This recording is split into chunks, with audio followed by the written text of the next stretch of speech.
Hello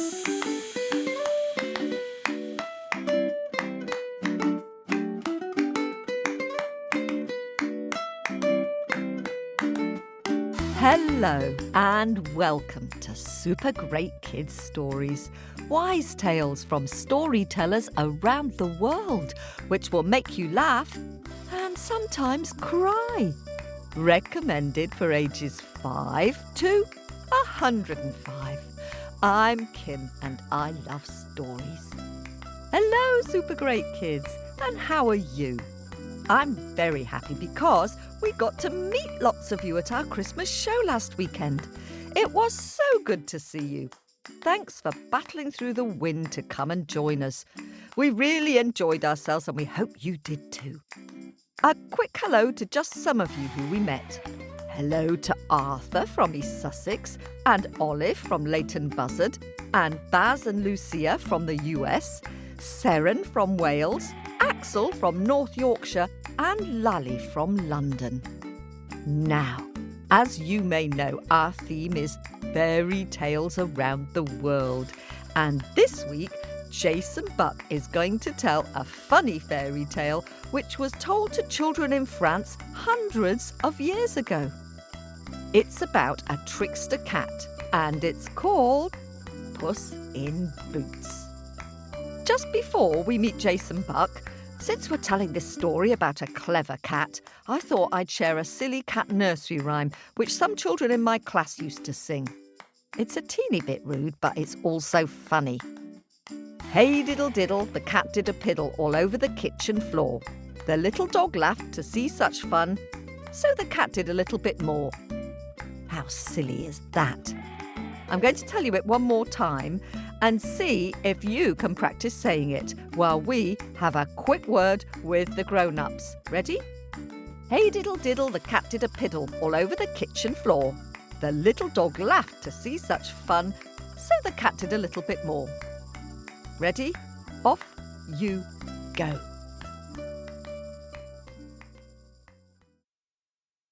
Hello, Super Great Kids, I'm back.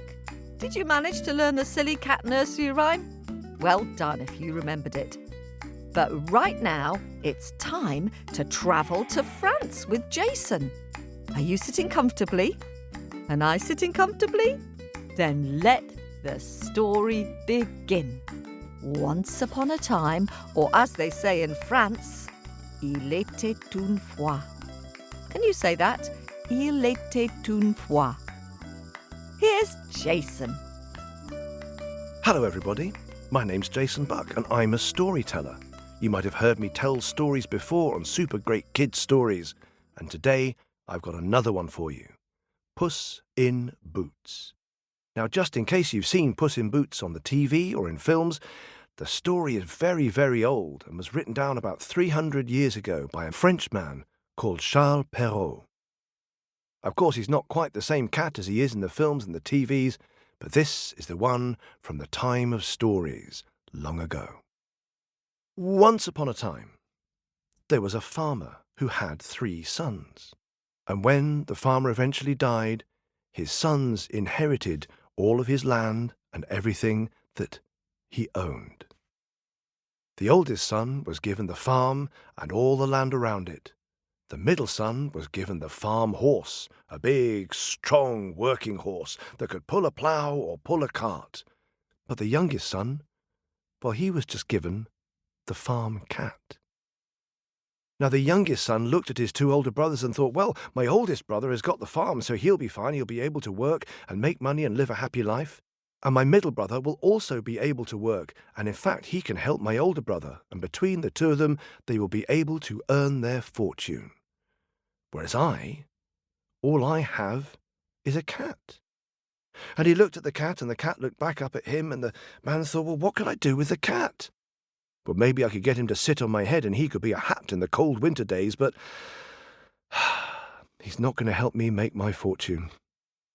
Perhaps I will sell him. But then the cat spoke up, and the cat said, oh, no. Don't sell me, lad. Don't sell me, lad. I'm a special cat, and I'm a magical cat, and I will help you earn your fortune. But you can speak. Of course I can speak. Why have you never spoken before? Because no one's ever spoken to me before, and now seems a time where I can help you, and you can help me." "Very well then," said the young man. "Well, what can I do to help you so you can help me?"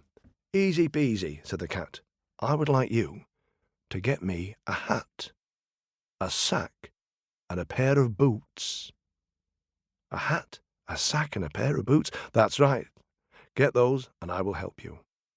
Well, the young man did that, and he got a cat-sized hat that went on the cat's head, and he got cat-sized boots that went on the cat's back legs, and he gave him a sack.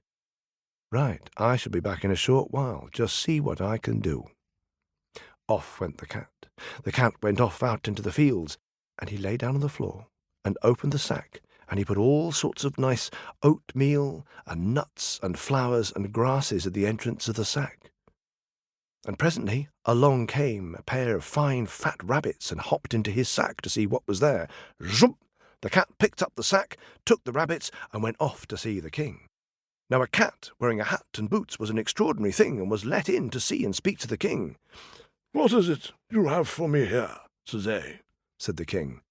"Your Majesty, I am a cat in a hat with boots, and I bring you a gift from my master."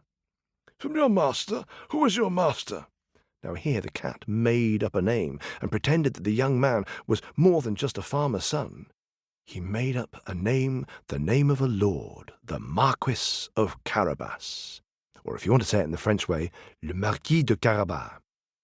"My master, the Marquis of Carabas, has sent me, in my boots and my hat, and this bag with these 2 rabbits in, for you as a present." "Oh, thank you very much," said the king. "That's glorious. Oh, lovely. Thank you. I shall take these and enjoy these rabbits. Thank you very much. Now, off you toddle. Thank you, cat. Extraordinary, extraordinary. Did you see that? It was a cat, yes, talking, and wonderful, in a hat and everything." Well, the cat went back to his master and said, "I met the king today, and now he knows about you, but I've said your name is the Marquis de Carabas." "Well, that's great, but what are we going to eat tonight?" "Don't worry," said the cat. "I'll go out and catch us something." So off the cat went, and he went off with his sack, and his hat on his head and his boots on his feet, and came back having caught a wonderful plump pair of pheasants. Now these pheasants, these birds, were delicious, and the 2 sat down and ate them. Oh, a full meal at last. Now the next day the cat did exactly the same thing, but instead of catching rabbits, this time he caught quails, which are tiny little birds that live in the fields. And he took those to the king, and the king said, "Oh, goodness me, that's that cat with the hat again, I see. What have you got for me today?" "Well, your Majesty," said the cat, "I have in my bag 2 quails for you for your dinner tonight." "Oh, thank you very much." "And these are from my master, the Marquis of Carabas." "Thank you very much. Oh, lovely, lovely cat. Oh, must meet that chap one day, the Marquis of Carabas. Oh, thank you. Oh, yes, goodbye, goodbye. I say, did you see that? Again, there was a cat in a hat with the boots, and he's brought me everything." Now the next day the cat had found out that the king and the princess were going on a journey in their carriage. Come with me, lad, he said, and took the young man down to a pond that was next to a bend in the road where he knew the king's carriage would pass. "Right, take off your clothes, put them under a stone over there, and get in the pond, right? And when I shout, you pretend like you're drowning, okay? Just go with me, trust me, said the cat, just trust me. Got it, clothes onto the big stone. No, a big stone, not a little one, you fool. Big stone. Now, get into the pond. That's it." Because in the distance, the cat could hear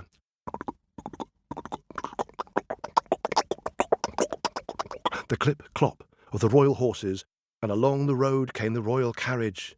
And as soon as the cat saw the carriage, he jumped out into the road and he said, "Your Majesty, please help, Your Majesty, please help. The Marquis of Carabas, he's been robbed. He's had all his clothes stolen, and he's been chucked in that pond over there, and I think he's drowning. Please help, please help."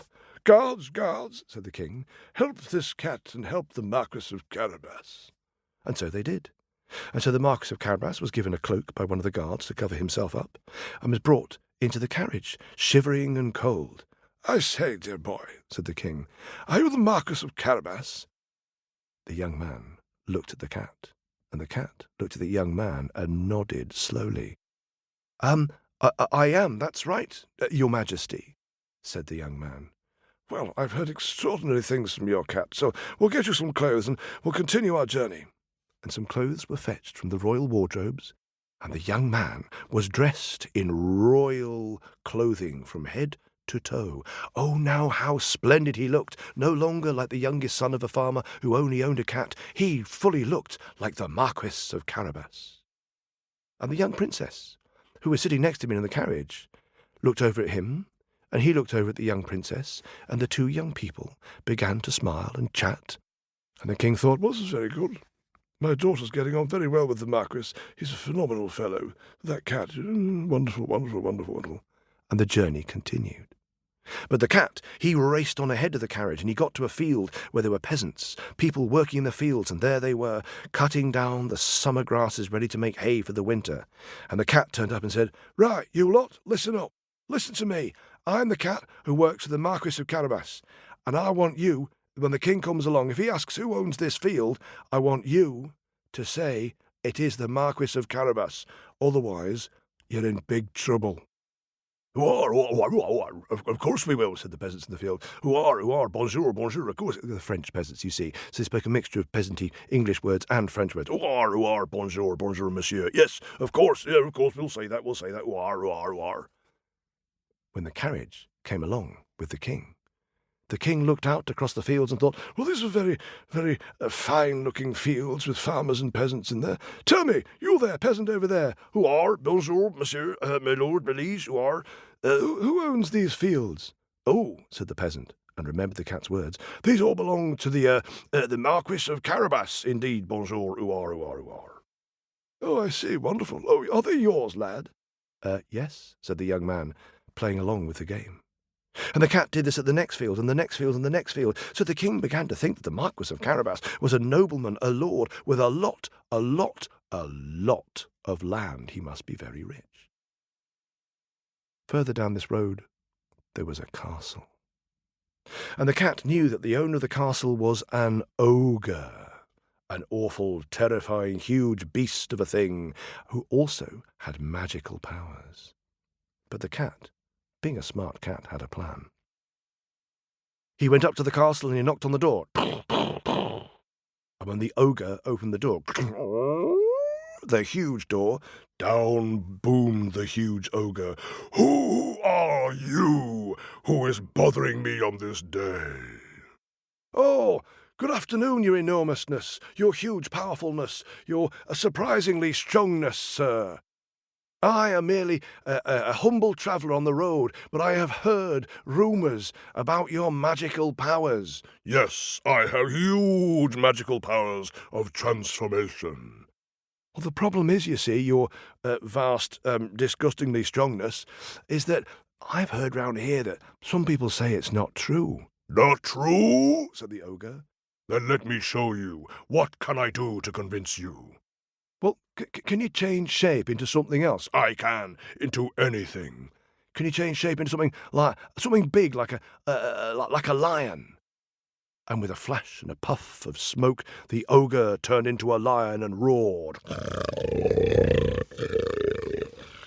Oh, the cat! Oh, he nearly sprang out of his boots and sprang out of his hat and sprang out of his skin. Okay, said the cat. I believe you. And vroom. With a puff of smoke and a flash of light, the ogre was back to his normal, huge, ogreish body. There, do you believe me now? Well, that's all very good, but can you also transform yourself into something small? Because I can see how you make yourself bigger, but I can't believe you could make yourself smaller. Like what? Perhaps like could you transform yourself into a mouse, maybe? Of course I can. Easy peasy, said the ogre, and with a flash of light and a puff of smoke, boom! Suddenly, the ogre was a small mouse squeaking on the floor. And quick as a flash, that clever cat in his hat, that puss in boots, leapt forward, grabbed the ogre, and swallowed him whole.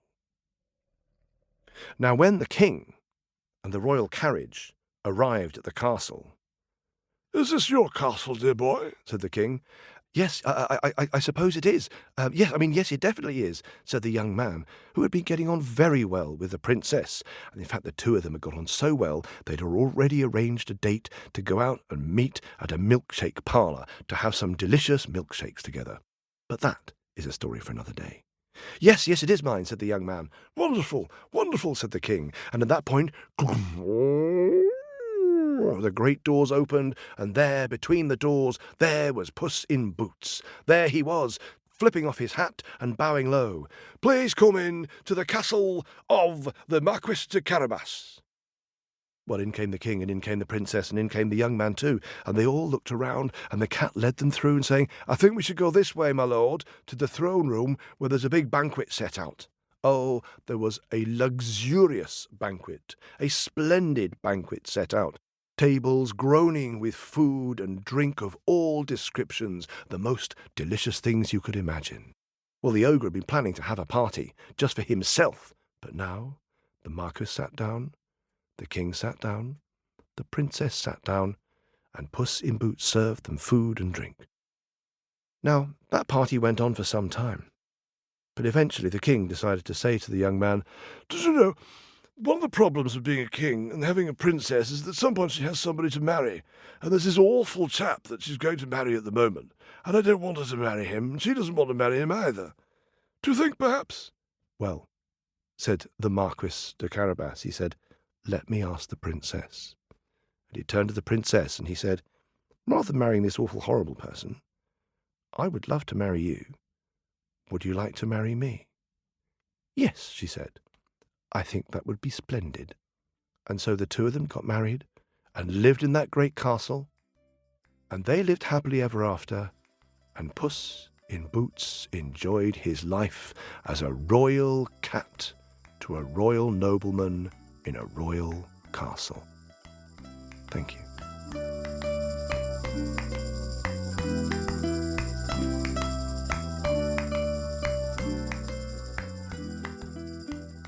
Oh, thanks very much to Jason Buck for sharing that story. I'm pleased that the cat ate the ogre. He was far too loud and proud and shouty. Now, here's my question. I wonder why the three brothers didn't just share their dad's belongings equally and work together happily on the farm. Well, maybe it wouldn't have made such a good story. I wonder if you have a cat. Maybe you could try telling your little kitty some of that story and see if your cat is any good at listening. Or if it's like the cat I used to have, it'll just get up, stretch and walk off into the next room. Rude. Do you think you could draw a picture of Puss in Boots with a fancy hat on and wearing some funky footwear? Maybe he could be talking to the horrible ogre. Send any of those pictures via our website at supergreatkidsstories.com and we can share them with everyone on our Facebook page. So that's facebook.com/supergreatkidsstories. Now, it's time to dip into my bag of happies and fly around the world with Story Owl to say hello to some new owlets who've hopped into our nest and joined our club. Let's begin by flying to the east coast of the US and swooping down in Baltimore in Maryland to say hello to Owlet Paige, who likes listening to and reading stories. If you like reading, Paige, look out for our super great storybook coming next autumn.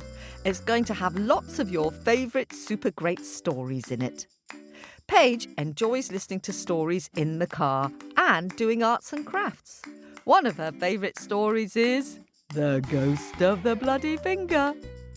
Staying in Maryland, it's time now to greet 4 new owlets who've been begging to join the club for 2 years.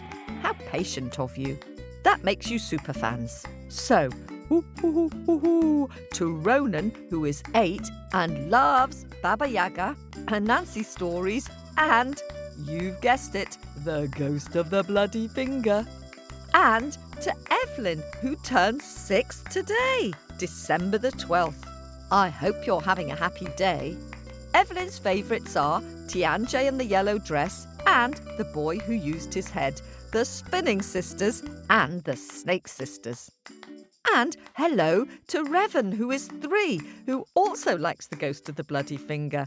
And last but not least, to Winnie, who likes dancing along to the theme tune. Welcome to the club, all of you. I hope you enjoy listening to all the Owlet bonus stories this Christmas. And let's head west next to Portland in Oregon to greet Owlets Cleo, who is 10 in a couple of days, and Laszlo, who is 6. Cleo's favourite story is the Sicilian fairy tale Mama Draga, and Laszlo's are the Baba Yaga stories. Oh, and their mum's favourite story is Long Red Fingernails, Ruby Red Lips. Very brave, Mum, for listening to that. And staying in Oregon, let's head to Eugene to greet Owlet Magnolia, who's been listening for nearly 4 years. Magnolia is now 6 and loves the super great scary stories, especially The Boy Who Drew Cats and The Men in Marble. Ooh, very brave, Magnolia. Well done, you. They're both particularly scary stories. And let's head towards the middle of the US now to Kansas, the sunflower state, to greet 7-year-old Owlet Anne, who's been listening to super great kids' stories since the summer. She especially loves drawing the stories as she listens along. Anne grew up in the UK and recently moved to Kansas. When I was 16, Anne, I was an exchange student from London to Kansas, and I still visit the lovely family I stayed with there.